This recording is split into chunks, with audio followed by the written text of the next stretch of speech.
Hi, I'm Allison C. for Encore, and I'm here to tell you about our next film, The Thomas Crown Affair.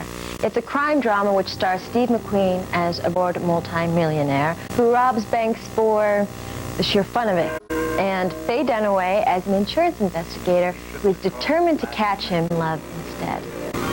Steve McQueen was one of the first television stars to make a difficult transition to major movie star status. He got his start acting in summer stock and with bit parts on television.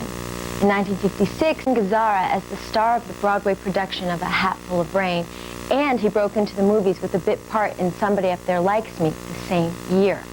By 1958, he was the star of his own successful TV series, Wanted Dead or Alive, and he also continued to make movies, including the low-budget sci-fi classic The Blob.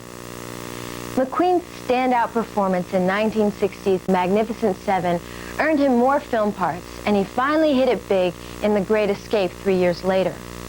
By the time he made there in 1968, he was one of the highest-paid stars in Hollywood. His career began to taper off a bit in the early 70s, but the money didn't.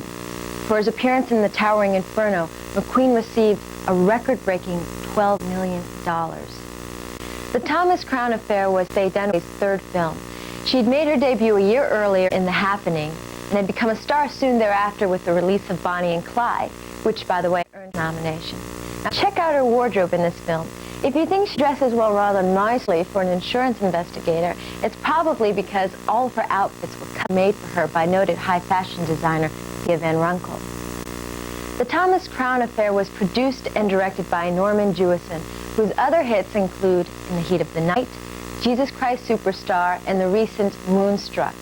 And there were a few promising directors to be working. Al Ashby went on to direct Harold and Maude, The Last Detail, Shampoo, and Being There, while assistant director Walter Hill moved on to directing mega hits like 48 Hours and Aliens.